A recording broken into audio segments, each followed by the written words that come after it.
Hi friends, welcome to my channel Priji's kitchen. ഇന്ന് ഞാനിവിടെ നിങ്ങളെ പരിചയപ്പെടുത്താൻ പോകുന്നത് ഈസി ആയിട്ടൊരു ബ്രേക്ക്ഫാസ്റ്റാണ്. എങ്കിൽ നമുക്ക് അതിലോട്ട് പോയാലോ. ഞാനിവിടെ അരക്കപ്പ് സെമോളിന എടുത്തിട്ടുണ്ട്, റവ, അരക്കപ്പ് റൈസ് ഫ്ലോർ എടുത്തിട്ടുണ്ട്, അരിപ്പൊടി, ഒരു സവോളയാണ് എടുത്തിരിക്കുന്നത്, 1 ടേബിൾ സ്പൂൺ യോഗട്ട് എടുത്തിട്ടുണ്ട്, 1 ടേബിൾ സ്പൂണിൻ്റെ അളവിൽ ജിഞ്ചർ അരിഞ്ഞു വെച്ചിരിക്കുകയാണ്, കറിവേപ്പില, 1 ടീസ്പൂൺ ക്രഷ്ഡ് വറ്റൽമുളക്, 1/4 കപ്പ് പ്ലെയിൻ ഫ്ലോർ എടുത്തിട്ടുണ്ട്. ആദ്യം നമുക്ക് ഈ റവയും അരിപ്പൊടിയും കൂടെ ഒന്ന് ചെറുതായി ഒന്ന് വറുത്തെടുക്കാനുണ്ട്.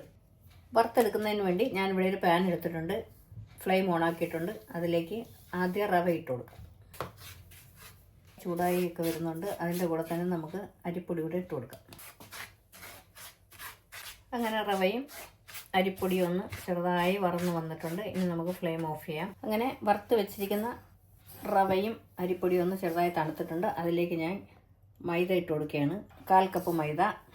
അതിൻ്റെ കൂടെ ഇഞ്ചിയും കറിവേപ്പിലയും, ക്രഷ്ഡ് വറ്റൽമുളക്, 1 ഒണിയനാണ് ഞാൻ എടുത്തിരിക്കുന്നത്, 1 ടേബിൾ സ്പൂൺ യോഗട്ട് കഴുകിയ വെള്ളം കൂടെ ഞാൻ ഒഴിച്ച് കൊടുക്കുകയാണ്.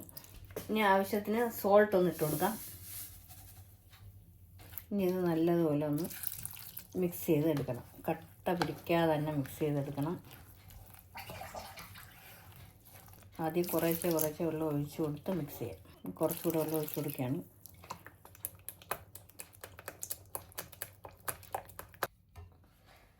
അങ്ങനെ ദോശയ്ക്ക് കലക്കി വെച്ചിരുന്ന മിക്സ് റെഡിയായി. അപ്പോഴേ തന്നെ നമുക്ക് ഉണ്ടാക്കാൻ പറ്റും. പക്ഷേ ഞാൻ ഇതൊരു അരമണിക്കൂർ വെച്ചിരുന്നു. എനിക്ക് നമുക്ക് കഴിക്കേണ്ട ടൈമിന് മുമ്പായിട്ട് ഇങ്ങനെ ഉണ്ടാക്കാമെന്ന് വെച്ചുകൊണ്ട് ഞാൻ ഒരു അരമണിക്കൂറൊന്ന് വെച്ചിരുന്നു.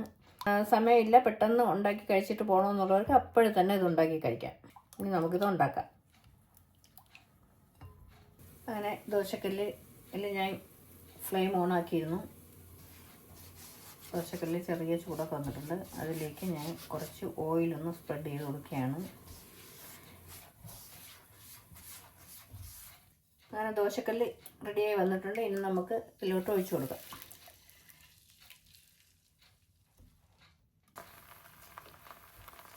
ദോശയൊക്കെ വെന്ത് വരുന്നുണ്ട്. നല്ലതുപോലെ ഒന്ന് മുരിഞ്ഞതിന് ശേഷം മാത്രം എടുത്താൽ മതി. ഇത് നമ്മൾ തിരിച്ചിട്ട് കൊടുക്കത്തില്ല കേട്ടോ, അതുകൊണ്ട് ഇതിന് കുറച്ച് സമയം കൊടുക്കണം. ഇനി ഞാൻ ഇതിൽ ലേശം ഗീ ഒന്ന് ഒഴിച്ച് കൊടുക്കുകയാണ്. ഇങ്ങനെ അരുവിന് മാത്രം ഒഴിച്ച് കൊടുക്കാം. അങ്ങനെ നമ്മൾ ദോശ നല്ലതുപോലെ മുരിഞ്ഞൊക്കെ വന്നിട്ടുണ്ട്. അടിപൊളിയല്ലേ. ഇനി അത് മടക്കാം.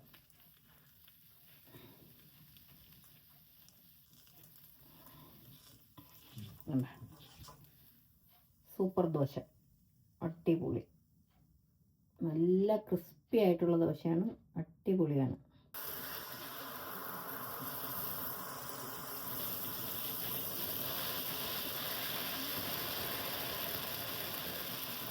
ഇനി ഇതിൽ കുറച്ച് ഗീ ഒന്ന് ഒഴിച്ചു കൊടുക്കാം. ഉള്ളിയുടെ, കറിവേപ്പിലയുടെ, ഇഞ്ചിയുടെ എല്ലാം നല്ലൊരു മണം വരുന്നുണ്ട്. ഗ്യാസ് കുക്കറിലൊക്കെയാണ് നമ്മൾ ഉണ്ടാക്കുന്നതെങ്കിൽ പെട്ടെന്ന് തന്നെ മുരിഞ്ഞ് വരും കേട്ടോ. ഇത് ഇലക്ട്രിക് കുക്കർ ആയതുകൊണ്ട് ഇതിൽ എനർജി സേവും കൂടെയാണ്. കൂടെ ഒന്ന് ലോ ആവും. അപ്പോഴത്തേക്കാണ് ഇത് പെട്ടെന്ന് അങ്ങ് മുരിഞ്ഞ് വരാതെ ഒന്ന് ഡൗൺ ആയി പോവും. അത് കാരണമാണ് ഇതിങ്ങനെ വരുന്നത്. ഇനി നമുക്കിതെടുക്കാം. നല്ല റെഡിയായി വന്നിട്ടുണ്ട്.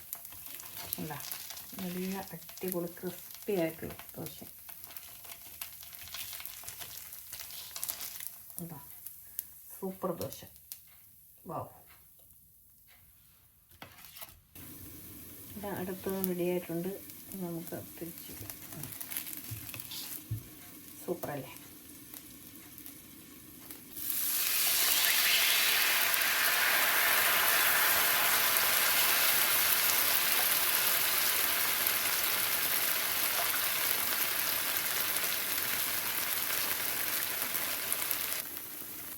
ഞാൻ അടുത്ത ദോശയും ഇതേപോലെ ഉണ്ടാക്കിക്കൊണ്ടിരിക്കുകയാണ്. ദോശ ഞാൻ ഇതുവരെ ഉണ്ടാക്കി കഴിഞ്ഞില്ല, എന്നാലും ഉണ്ടാക്കിയത് വെച്ചിട്ട് 4 എണ്ണം ഉണ്ടാക്കിയിട്ടുണ്ട്. ഇനി ബാക്കി ഇവിടെ ഉണ്ടാക്കിക്കൊണ്ടേ ഇരിക്കുകയാണ്. കണ്ട, ഇതേപോലെ കാണാമല്ലേ, ഇതേപോലെ നല്ല ക്രിസ്പി ആയിട്ടാണ് വന്നിരിക്കുന്നത്. സൂപ്പർ. നല്ല കഴിക്കാനും അതുപോലെ തന്നെ നല്ല രുചിയാണ്.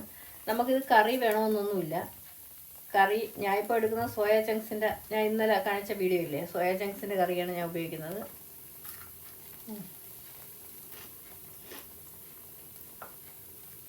അതിൻ്റെ അരുവെല്ലാം നല്ല മുരിഞ്ഞിരിക്കണം. നമുക്ക് കിടന്നത് എങ്ങനെയും കഴിച്ചില്ല.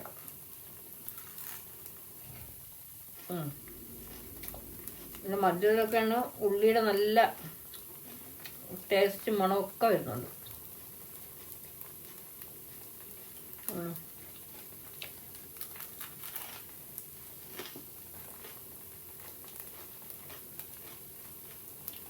നല്ല ഇത് നമുക്ക് കറിയുടെ ആവശ്യമേ വരുന്നില്ല.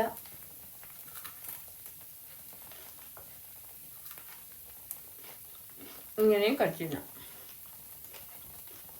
അടിപൊളി ടേസ്റ്റ്. ഇനി എല്ലാ ദോശയും ഞാൻ ഇതുപോലെ ഉണ്ടാക്കിയെടുക്കട്ടെ. ഇനി അടുത്ത നല്ല റെസിപ്പിയുമായിട്ട് ഞാൻ ഉടനെ എത്തുന്നതാണ്. എല്ലാവർക്കും നന്ദി, നമസ്കാരം.